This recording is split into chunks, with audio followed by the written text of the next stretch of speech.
Tineknekan manen iti ili ti lapas ti panang suportada ti digitalization. Babaen iti panangiyunada ti opisyal a panangilunsad ti palang QR itintero a probinsya. Indaolwan daytoy nilapas Mayor Nina Bernos ken Bangko Sentral ng Pilipinas North Luzon Area Director Evelyn Marcos, DICT Regional Director Jimay Dawaten, DILG Provincial Director Christopher Dave Alvarez ken DTI Provincial Director Marvin Arcangel. Ti paleng QRPH Plus ket may sa awagas a panagusar ti digital payment amang promote ti cashless transaction. Babaen iti paleng QRPH Plus, dagiti market vendors tayo, tricycle drivers, and small business owners ket mabalindan. They can enjoy the convenience, tinaparpardas, kinatalged nga cashless transactions. Makisayanan apo, ti panagdanag tayo, ti agkurkurang nga supli, mapukawan, mapukpukaw nga kwarta, ken dagiti daduma no daduma at atidog nga panagpila. So makisayanan DJ Apo babaen detoy nga programa iti Bangko Sentral ng Pilipinas. Kang runaan na mangipaay ti programa ti financial empowerment kadagiti grassroots ken financial health para iti ili. Amin tayo, oray no sinuka, oray no bing, small business owners, amin apo nga sari-sari owners. We can participate in the digital economy.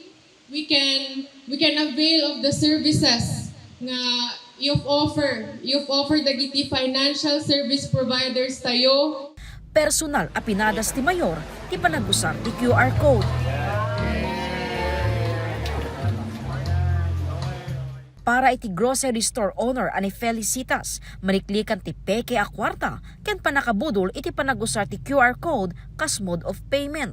Dakkel man ti kas advantage ti QR code tapno iwas error iti panaginput mo ti GCash number no instead nga adto ti cash in cash out kun handa yung panagbayaran din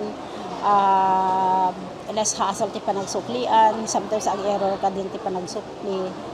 Bigbigan met ti Bangko Sentral ng Pilipinas a shared responsibility ti financial service provider ken ti consumer ti panagprotektar dagiti personal account da. Inpekteng met dagiti financial service provider ken ti Bangko Sentral ng Pilipinas ti kinatalged ti panagusar ti QR code. Si kami ti BSP sursuruan mi isuda dagiti account ag open ti account ida nga i-secure da account da nya. Handa nga i-share the password da even with other family members just to ensure kasi iso nga makuna nga PIN, di ba? Personal information number, DJ. So, para ma-ensure tayo nga ma-compromise the account tayo. So, awan ti posibilidad ma'am nga ma-hack di account da using the tilang QR code? Awan met niya, si kami ti BSP, i-ensure mi nga dagitoy financial service providers nga gusar ti QR code, i-ensure da nga secure di system nga ususarin da. Nangipaay met dagiti financial service provider ti libre nga assistance iti panaglukat ti account. Kabayatan na, nabigbig ti Lapas Municipal Treasury Office, kas kaunaan ang Municipal Currency Center, ken Municipal Currency Exchange Partner, ti Bangko Sentral ng Pilipinas, itintero a Luzon, ken maikadwa, itintero a Pagilian. Di ag-circulate, maikat tayo dagijay unfit ken mutilated nga makuna. Dagijay narugit, dagijay napigis, nasunog idada, naanay. Ikaten tayo dihan nga kuahan nga ag-circulate kuman. Kitain tayo niya, DJ makuna nga 3S. DJ size, dapat at least 60%. DJ dapat ada pa lang DJ security or shadow thread na. Ken DJ at least kahit basit lang nga portion di signature, makita tayo. Iyawis met ti Municipal Treasury Office ti pananggundaway daytoy. Indaolwan mismo ni Mayor Nina Bernos ti panangperma ti Pledge of Commitment, seknan ti panakasukat ken panakapabaro dagiti daan ken narugit a kwarta. Jessica Boreta, Balitang Solid North.